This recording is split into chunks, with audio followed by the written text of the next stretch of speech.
questions. That's what Baldwin County investigators are going over right now after a huge money seizure along. Stephen A. Smith and Max Kellerman stirred fresh debate by criticizing Floyd Mayweather Jr. over the Manny Pacquiao rematch after Floyd called it an exhibition, even though reports say fresh controversy has erupted in the boxing world as Stephen A. Smith and Max Kellerman questioned Floyd Mayweather Jr. over the rumored rematch with Manny Pacquiao. The confusion began when Floyd publicly labeled the potential bout as just an exhibition. But behind the scenes, reports suggest something very different. Talks of official agreements and a real fight have already surfaced. This contradiction didn't sit well with Stephen A. Smith, who believes there's more going on than meets the eye. According to him, Floyd might be deliberately controlling the narrative, possibly using mind games to keep fans, media, and even his opponent guessing. Max Kellerman echoed similar concerns, pointing out that such mixed messaging only fuels speculation and raises questions about the true nature of the fight. Is it really just entertainment, or a serious comeback disguised as an exhibition?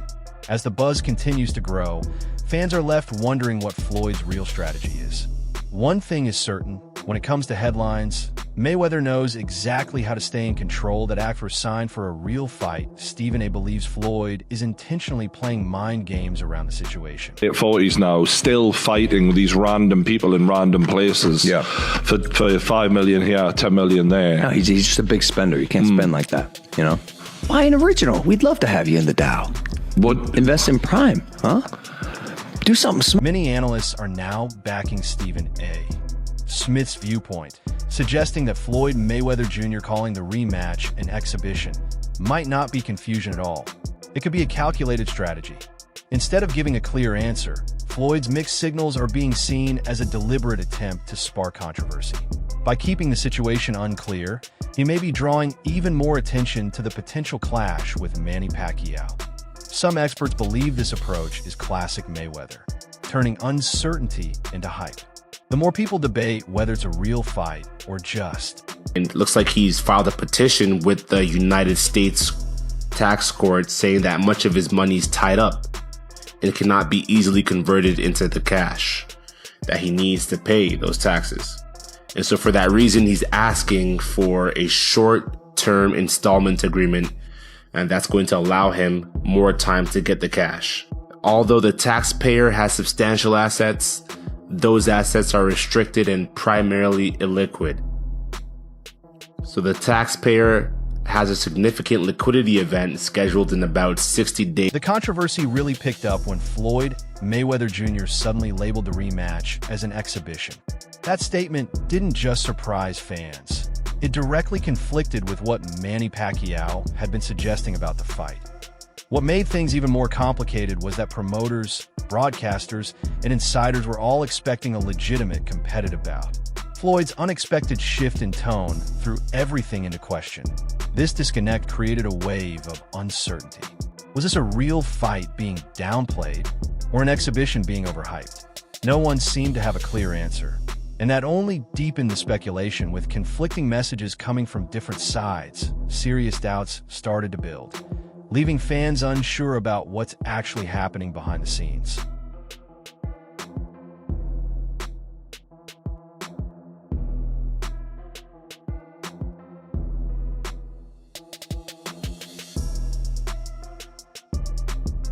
The situation escalated even further when Manny Pacquiao's promotional team stepped forward with serious allegations against Floyd Mayweather Jr.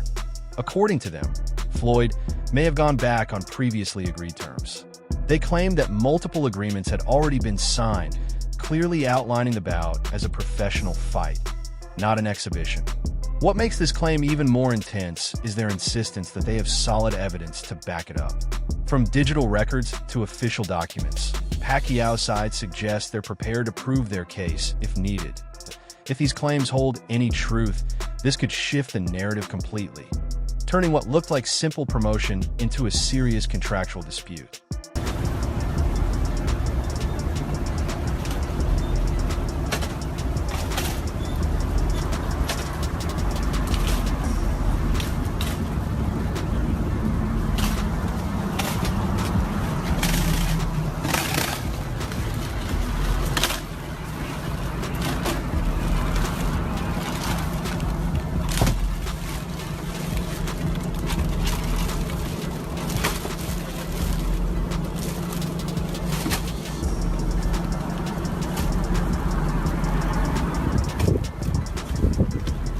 Meanwhile, Max Kellerman has added another layer to the debate with a bold prediction about a potential rematch that he believes that if Manny Pacquiao steps back into the ring with Floyd Mayweather Jr., the outcome could look very different this time around.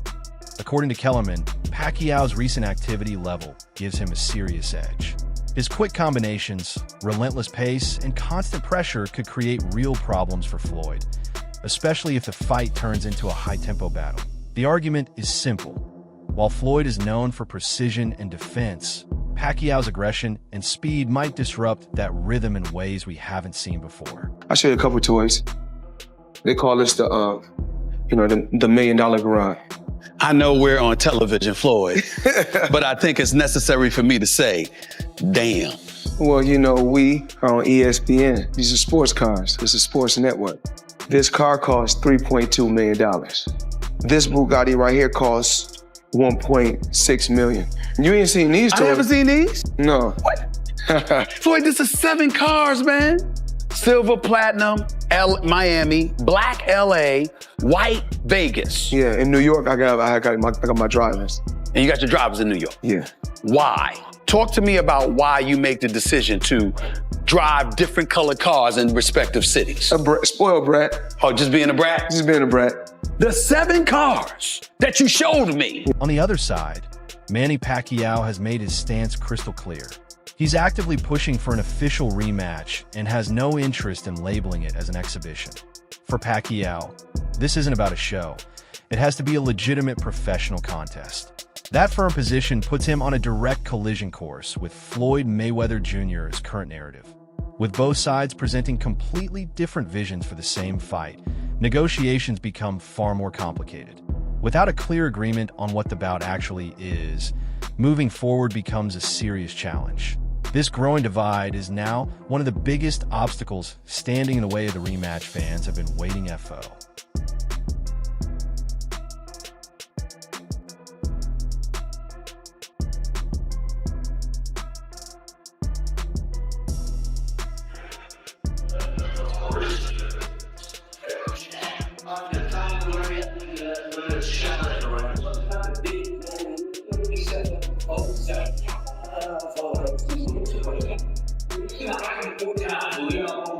We've seen 69 walk up almost next, a whopping 711 a game by rookies, and 125 have come with bases loaded.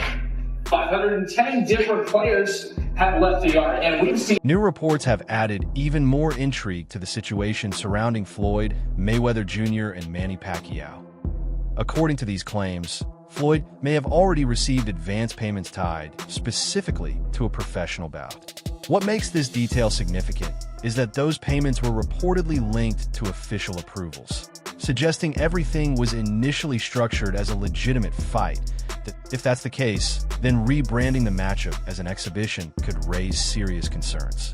It opens the door to questions about whether such a shift aligns with the original terms of the agreement. This development adds another layer of complexity, turning what seemed like simple promotion into a situation that could carry real contractual implications. Money Mayweather just bought 60 buildings in Manhattan for $402 million. It's one of the largest deals this year, and the purchase is for 60 buildings and over 1,000 affordable housing apartments, making the average cost per unit $402,000. Before this, Floyd already had a massive real estate portfolio of over $200 million, including 9 skyscrapers in New York City. This new deal involving over 60 buildings is located in Upper Manhattan, and all these properties will fall under Article 9 tax exemption, which means as long as 2/3 of the apartments stay affordable housing, they can collect tax breaks for the next 40 years. And even though Floyd just spent $500 million, he just showed off his new $65 million carbon fiber jet. And the wild part is, this is his second plane and small plane. He also owns a massive Gulfstream 650. But his new plane is pretty sweet. It's a 12-seater equipped with everything you can imagine, including gold cup. Adding more fuel to the fire, Stephen A. Smith has also raised concerns about the kind of opponents Floyd Mayweather Jr. has been facing in recent appearances. He questioned whether Floyd is truly testing himself against high-level competition or simply choosing safer matchups that keep his image intact without real risk. This criticism ties directly into the bigger debate. Is Mayweather still chasing legacy-defining fights? Or has his focus shifted more toward controlled, less demanding bouts? For fans expecting elite-level competition, These questions only add to the growing skepticism around Floyd's current path in the sport. Damn, Floyd Mayweather, Money Mayweather. What, they got you up under the gun again on $25 million in taxes? Hey, man, you know, stuff about to get real for you, Floyd, man, because you already owe Gervonta Davis $33 million that you ain't paid him. Do anybody find this strange that your boy Floyd is on all the IRS money, on Dubai money, on Gervonta Davis money, but yet we have all this stuff, all that flash that y'all see. But y'all realize, man, he get a lot of that stuff free. Now, guys, I'm not hating because that is my favorite boxer, man. And like I said, I'm born and raised in Las Vegas, and I love his grind. He's a hell of... New reports have added even more intrigue to the situation surrounding Floyd, Mayweather Jr., and Manny Pacquiao. According to these claims, Floyd may have already received advance payments tied specifically to a professional bout. What makes this detail significant is that those payments were reportedly linked to official approvals, suggesting everything was initially structured as a legitimate fight. If that's the case, then rebranding the matchup as an exhibition could raise serious concerns. It opens the door to questions about whether such a shift aligns with the original terms of the agreement. This development adds another layer of complexity, turning what seemed like simple promotion into a situation that could carry real contractual implications. I need you guys to watch me talk about my watches. Right here, I got 3 cases, and they're all full with watches. So when I travel, I like to take, you know, if I'm going for 45 days, I like to take 45 watches with me. I like to have options. So everybody's always asking me, what's your favorite watch? Well, one of my favorite watch brands is Avi & Co. As you can see right here, I got this a few months back, and it's one of my favorite watches. One of the best brands in the world. That's just my personal opinion. I like the brand so much, I went and bought another watch just yesterday, Avi & Co.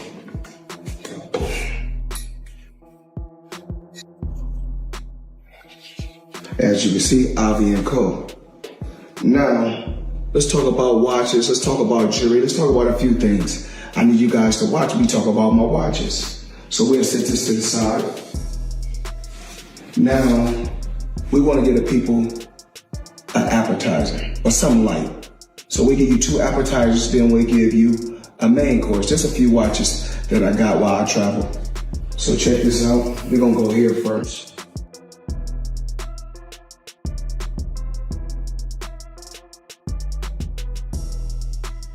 And of course, the company is Avi & Co.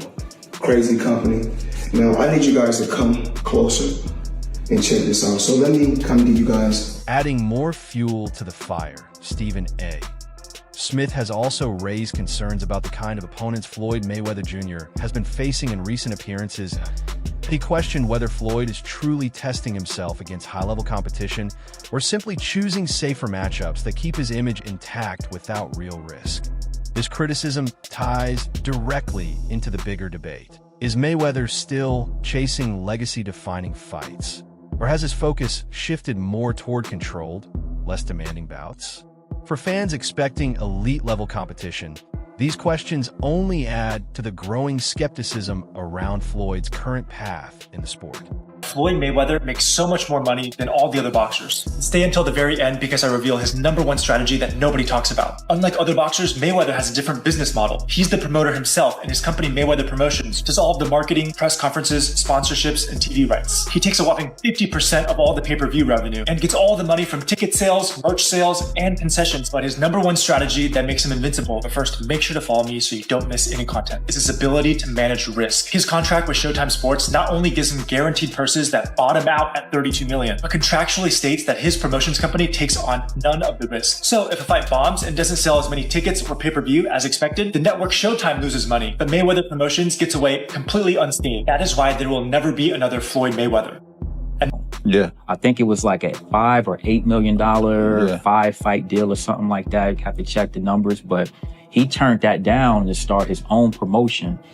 And when he was with HBO, he worked out that deal to do the 24/7 where you can see the behind the scenes. That was right around the time when reality TV was getting big. Yeah. So you didn't have social media then. Yeah. People began to build and know Floyd off of the 24/7. Yeah. I can tell you right now, my wife even became a boxing fan from watching the 24/7s. Yeah. So the timing of him becoming his own boss, which you're going to make the Max Kellerman has taken the debate even further, claiming that Floyd Mayweather Jr. has carefully built a system around his recent fights. According to Kellerman, Floyd is now choosing high-profile, high-paying bouts that come with relatively low risk, often against influencers, exhibition-style opponents, and even crossover fighters from other sports like MMA. The argument suggests that instead of stepping into traditional elite boxing matchups, Mayweather is maximizing earnings while minimizing danger inside the ring. This strategy, if accurate, explains why his recent appearances generate massive attention, but also trigger criticism from analysts who question the level of competition involved. They kind of, think it's a red flag when you're 50 years old and feel like almost 50 and still gotta flex on social media. But, people on social media do what they do best, especially black people try to tear each other down. So people start researching, Angelique started researching, and they found out that Floyd was capping. Now, Floyd is part of like some type of ownership group that got a part of it. Then you got 50, they just passing these kids through. So it's a lot of stuff to worry about. But people online seeing what Floyd did or didn't buy, I just find it weird on his end that you still feel like you got to announce every move on social media. And that's his biggest reason why he going broke and why he gonna be broke. He want to keep up with the Joneses. At some point, even, Bill Gates ain't really never lived that lifestyle with Steve. At some point, they scale it back. They had their fun. They probably bought the dream car, dream house, dream bitch. They had the fun, but they realized, okay, let me scale it back. At some point, you can't live your 40s and 50s like you're 20 and 19. You can't live like that. It's okay. I don't really need a house in Cali or in New York. The situation has become even more complicated as Floyd Mayweather Jr. continues to participate in exhibition-style bouts against non-boxers and crossover athletes. These appearances, which include discussions around facing kickboxer Mike Zambides, have sparked fresh debate in the boxing world. While fans see them as entertainment-driven events, critics argue they blur the line between sport and exhibition. More importantly, some insiders believe these moves could potentially conflict with earlier expectations tied to the proposed fight involving Manny Pacquiao. The concern is that shifting into alternative exhibition bouts may not align with the terms originally discussed for a professional rematch. This has added yet another layer of uncertainty, making the entire situation around the fight increasingly difficult to define. Now, this comes amid, rumors of Floyd Mayweather being stuck in Dubai because he owes people money. And, these are coming from trustworthy sources, Gervonta Davis, Floyd Mayweather, people who know about Floyd Mayweather's inner life. But back to TMZ. So they reported Floyd Mayweather was courtside for last night's pivotal Clippers versus Mavericks game. But before money got to the arena, he was handing it out, blessing 3 homeless men with $30K. Now, there are no pictures, there is no video of this happening, but there is an official TMZ article, and TMZ usually gets it right. TMZ also said, we're told Mayweather began talking to the guys and decided he wanted to help, so he busted out his backpack and blessed each guy with 10 racks. This is the only photo they have of Floyd Mayweather being at the game. And once again, this comes as everyone is saying he is stuck in Dubai. There isn't any other photos of Floyd Mayweather in the United States except for this one photo. And then we have another article saying this week, TMZ and Jason Lee from Hollywood Unlocked claimed Floyd had been spotted in LA passing out money to homeless people and attending the Clippers game. But then Floyd posted on Instagram and Instagram stories that he was still in Dubai. It says, after Jason Lee shared a picture of Floyd sitting courtside at the Clippers game, Floyd posted a picture of himself geotagged in Dubai.